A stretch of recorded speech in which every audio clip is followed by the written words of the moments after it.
नमस्कार शेतकरी मित्रांनो तुमच्या सर्वांचं स्वागत आहे आपल्या माझी माहिती या यूट्यूब चॅनलवर। आणि शेतकरी मित्रांनो, पीक विम्याच्या संदर्भातली एक अत्यंत महत्त्वपूर्ण माहिती समोर आलेली आहे। तीच माहिती या व्हिडिओच्या माध्यमातून आपण समजून घेऊयात। शेतकरी मित्रांनो, काय माहिती आहे तर बघा, स्थगिती नसताना शेतकऱ्यांच्या हक्काचा पीक विमा का अडवला? हे कारण खूप महत्त्वाचं आहे, कारण बऱ्याचशा शेतकऱ्यांना पीक विम्याची आतुरता आहे। कारण गेल्या 2 महिन्या अगोदर ज्या अवकाळी पावसाने नुकसान भरपाई नुकसान झालं होतं, त्या नुकसान भरपाईचे पैसे अखेर कधी मिळणार हे प्रतीक्षा जवळजवळ राज्यातील सर्व शेतकरी करत आहेत। परंतु काही कारण नसताना शेतकऱ्यांचा पीक विम्याचे पैसे अखेर अडकवले का आहेत, हेच माहिती आपण व्हिडिओच्या माध्यमातून समजून घेऊयात। त्यामुळे व्हिडिओ तुम्ही शेवटपर्यंत बघा आणि आपल्या माझी माहिती या यूट्यूब चॅनलला तुम्ही अजूनही सबस्क्राईब केलं नसेल तर शेतकरी मित्रांनो, लवकरात लवकर सबस्क्राईब करून घ्या। तर चला आजच्या या व्हिडिओला आपण सुरुवात करूयात।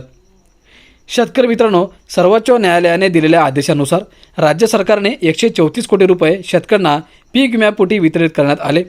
जिल्हाधिकाऱ्यांनी मात्र ही रक्कम कोणतीही स्थगिती नसताना अडवली आहे। ही रक्कम तातडीने शेतकऱ्यांना वितरित करण्यात यावी अशी मागणी आमदार कैलास पाटील यांनी अर्थसंकल्पीय अधिवेशनात कृषी मंत्र्यांकडे केली आहे। सन 2020च्या पीक विमा भरपाईसाठी शेतकऱ्यांनी दीर्घकाळ न्यायालयीन लढा दिला। पहिल्यांदा उच्च न्यायालय व त्यानंतर सर्वोच्च न्यायालयामध्ये झालेल्या सुनावणीत शेतकऱ्यांच्या बाजूने निकाल लागला। जिल्ह्यातील 33,412 शेतकऱ्यांना हेक्टरी 18,000 रुपयांप्रमाणे 512 कोटी पीक विमा मिळणार होता। त्यानुसार कंपनीने 288 कोटीचे वाटप शेतकऱ्यांना केले। उर्वरित 225 कोटी रुपये राज्य सरकारचा हप्ता असून राज्यातील 134 कोटी रुपये 11 फेब्रुवारी 2026 रोजी मंजूर करून सरकारने जिल्हाधिकाऱ्यांकडे वर्ग केले आहेत। जिल्हाधिकाऱ्यांनी ही रक्कम जिल्हा कृषी अधीक्षक यांना देऊन शेतकऱ्यांना वाटप करणे आवश्यक होते।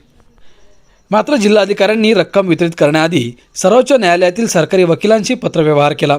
यात त्यांनी ही रक्कम वितरित करावी का अशी विचारणा केली।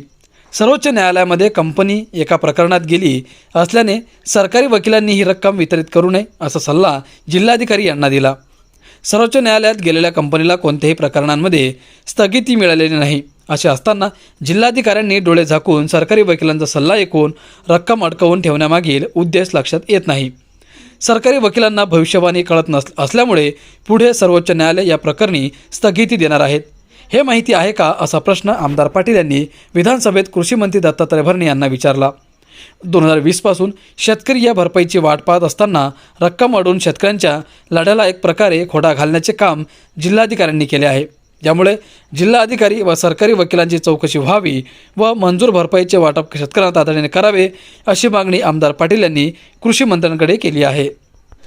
मित्रांनो, सन 2020च्या पीक विमा भरपाई प्रकरणात सोमवारी सर्वोच्च न्यायालयात होणाऱ्या सुनावणी दरम्यान रक्कम मंजूर 134 कोटी 11 लाखाच्या जिल्हा स्तरावरून वाटपासाठी शासकीय अभियोक्तांच्या माध्यमातून परवानगी देण्याची विनंती न्यायालयाकडे करण्यात येणार असल्याची माहिती जिल्हा अधीक्षक कृषी अधिकारी राजकुमार मोरे यांनी एका निवेदनातून दिली आहे। या निवेदनात म्हटले आहे की प्रधानमंत्री पीक विमा योजना खरीप हंगाम 2020 मध्ये बजाज अलियांज जनरल इन्शुरन्स ही विमा कंपनी कार्यरत होती। खरीप हंगाम 2020 मध्ये जिल्ह्यातील 4,25,515 शेतकऱ्यांपैकी 3,98,365 शेतकरी सोयाबीनच्या नुकसान भरपाईसाठी पात्र ठरले होते। मात्र कंपनीने केवळ 64,819 शेतकऱ्यांना 87 कोटी 87 लाख रुपये भरपाई मंजूर केली। उर्वरित शेतकऱ्यांचे भरपाईचे दावे कंपनीने तांत्रिक कारण पुढे करून फेटाळले होते। कृषी आयुक्तांच्या 5 मार्च 2021च्या पत्रानुसार प्रशासनामार्फत नुकसानीचे पंचनामे झालेल्या सर्व शेतकऱ्यांना क्षेत्र घटकानुसार भरपाईच्या सूचना देण्यात आल्या। तरीही भरपाई न दिल्यामुळे शेतकऱ्यांनी उच्च न्यायालयात याचिका दाखल केल्या। उच्च न्यायालयाने 6 मे 2022 रोजी 3,57,287 शेतकऱ्यांना 6 आठवड्याच्या आत पीक विमा भरपाईचे वाटप करण्याचे आदेश विमा कंपनीला दिले। मात्र कंपनीने सर्वोच्च न्यायालयात धाव घेतली। सर्वोच्च न्यायालयाच्या 5 सप्टेंबर 2022 व 30 सप्टेंबर 2022 रोजी आदेशानुसार प्राप्त 213 कोटी 77 लाखाची भरपाई जिल्हास्तरीय समितीच्या 30 ऑक्टोबर 2022 रोजीच्या निर्णयानुसार शेतकऱ्यांना क्षेत्र हिश्श्यानुसार वाटप करण्यात आली।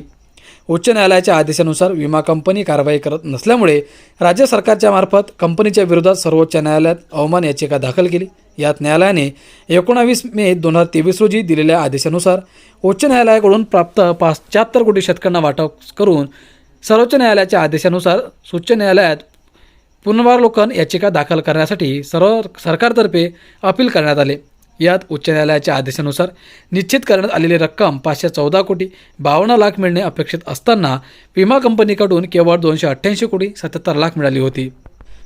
या प्रकरणात 12 फेब्रुवारी रोजी सर्वोच्च न्यायालयात 3,33,4122 पात्र शेतकऱ्यांना 2,85,847 हेक्टरसाठी हेक्टरी 18,000 प्रमाणे 514 कोटी 52 लाखांपैकी न्यायालयाकडील 288 कोटी 76 लाख वगळता उर्वरित 225 कोटी 76 कोटीची रक्कम उच्च न्यायालयाच्या आदेशानुसार पात्र शेतकऱ्यांना वितरित करण्यासाठी परवानगी मिळावी म्हणून सरकारने म्हणणे दाखल केले.